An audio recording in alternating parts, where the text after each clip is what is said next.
Welcome to the American Glutton Social Club, where you tell us your stories and we share them with everybody we know. Who's today, Everybody. Paige? Everybody. Everybody. Today, everyone's going to hear about Joe. Joe. So, Joe says, I've battled my weight my entire life. I've yo yo dieted my way through my 20s, going down to drastic low weights, and through my later 20s, getting fitter until I met a girl and settled at the end of 2017. Fast forward to the end of 2019, I'd ballooned my way to 400 plus pounds after having been in said relationship for 2.5 years. My grandmother, Betty, who I was extremely close to, passed away. Let me ask you a question, Paige, Sure. because for some reason it's making me wonder, is this like a normal thing where people get into relationships and gain weight? Is this common from people you know? Like, and I almost think when I think about it, I think like sometimes the pursuit of a mate you want to have, there's a thing of attraction and you want to have this attractive body, and then you get a mate and then you kind of can go like, okay, I don't need to be all that diligent with my looks anymore, right? I totally believe that that's true. And I don't think that's universal for everyone, but I think that 100% can happen. And there's no saying like no freshman 50.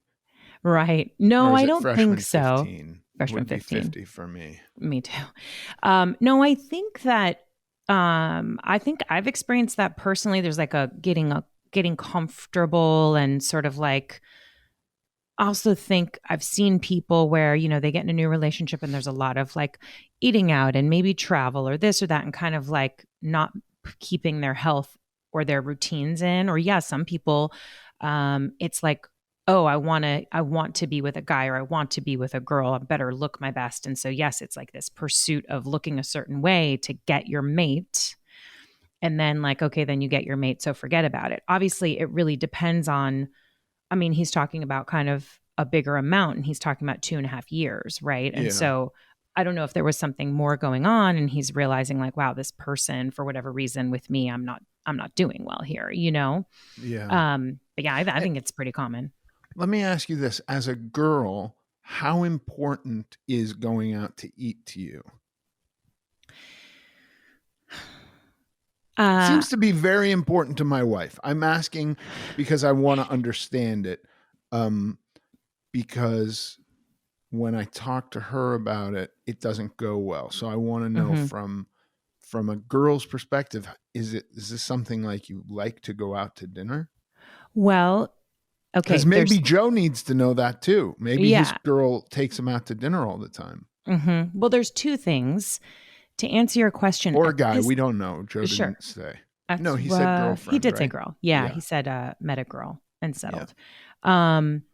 I think that there is something when you're being courted, or even, yes, if you want, there's like a certain thing about like, take me out, or I want to go out, or I want to have especially if you're working all week and maybe you just want some kind of experience. And sometimes for people that is going out. I know your wife, and I know sometimes it's like, I just want to go out and have someone bring me dinner, and I want to have an experience. And you know what I mean? Like, so you're saying when I bring her dinner at home, whatever experience I've concocted is just not cutting it.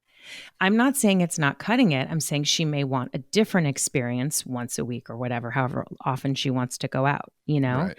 And there is something. By the way, this information is strictly for Joe. No, totally. I know you. And I also think, as we discuss this, like you are amazing because you do cook, Brandy, and yourself. And I've been a guest in your home and you always take care of the meals, which is pretty amazing. But I just think, there's something about like, it's a little bit of a, I don't know, it's just a different experience, and it's kind of relaxing. Or maybe you've had a really tough week and there's something about going out to a restaurant and just ordering something different, or a cocktail, or whatever the thing is. You're like, yeah, okay. And there's a bit of like, I'm going to decompress now. I'm not at home. It's not the routine. It's something different.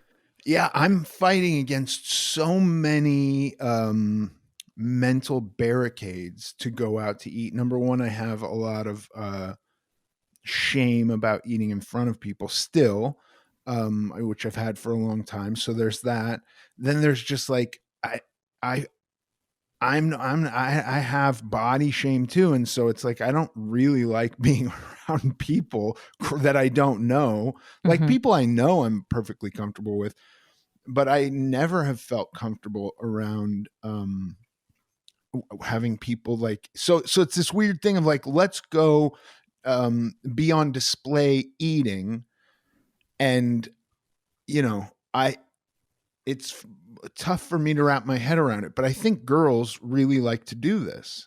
Yeah, I think so. I think I get a thing where when I finish a project and I'm like wanting to, I'll get off the freeway heading to my house and there's a restaurant on the corner and I'll just think, I just want to go there and have a steak and a glass of red wine. And it's like something about decompressing and like having that particular, thing at that place. I don't always do it, but I don't know if it's just girls, but there's definitely something about it. And I get from you that it's like that's not the most enjoyable thing.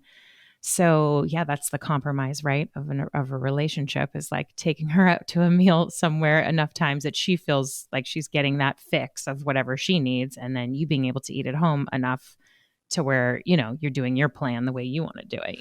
Yeah, I don't want to gender this idea because I certainly have male friends that really enjoy going out to eat, but I do find that it's confident people that like to go out to eat. Now, like, look, I'll go eat hot dogs in Echo Park Mm-hmm. because you can hide behind a bush and eat your hot dog, and like you're surrounded by homeless people basically who you're kind of going like,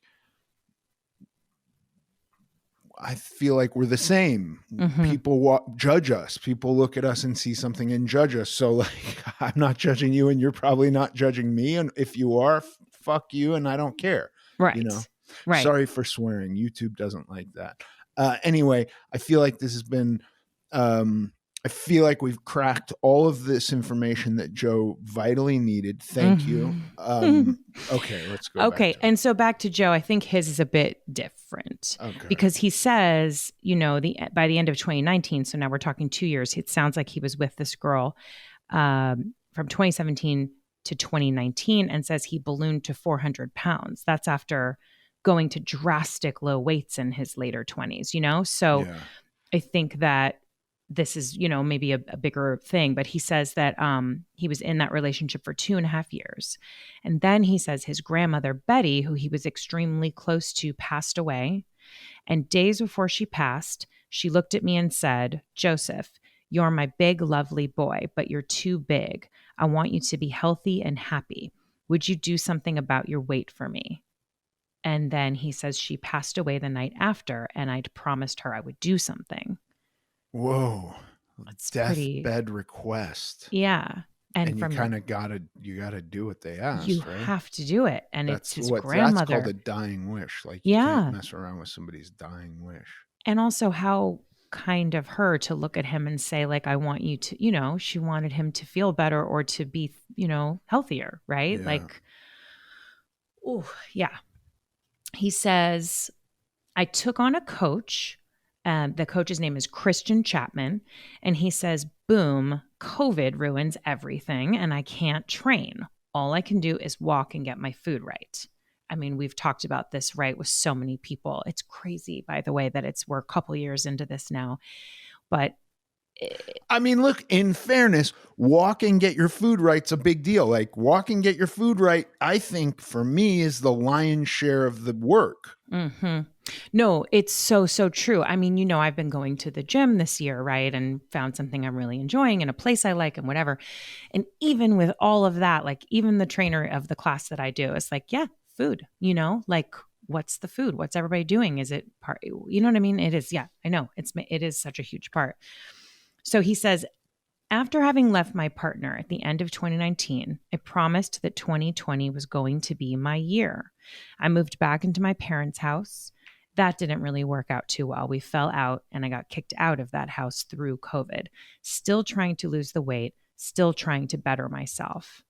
continuing to make progress even after living in my car, hotel rooms, and sofa surfing. I speak to you at 144 pounds down from where I started. Wow. Isn't that awesome? That's incredible. He says, Ethan, your journey inspires me. Keep motivating, and I hope to meet you sometime, man. I mean, Joe, thank you so much. That's incredible. This inspires me and is super helpful to me staying on track, you know. I feel like this is like our version of Overeaters Anonymous. it really, really is. And I have to say, like, man, when someone shares a major struggle or hurdle, whether it's getting through the death of a loved one or a breakup or getting kicked out of your house and having to live in your car for a while or whatever, and still pushing forward on a goal, like it's the most inspiring thing. Yeah, I Obviously, totally we're agree. focused on health and weight loss on this, but like it's just reminds you, I don't know, it reminds me that you can push through things. It's pretty amazing. Here's some It pictures is of Joe. amazing. Actually, you can see his before and after right here. Wow. Really great, right? Joe, you are crushing it, dude. So awesome. So So awesome. awesome. I know. So wow, yeah, it's awesome. I hope Joe keeps us posted on how he's doing. And yeah, it's I don't know, it's really awesome. And I love that he says he got a coach, right? We've talked about how amazing that is to have that buddy and that person pushing you. Like, I don't know, it's doing all the right stuff. It's amazing. Joe, yeah, keep up the good work. I'm proud of you. If you would like to share your story with us, please send it to americanglutton.net.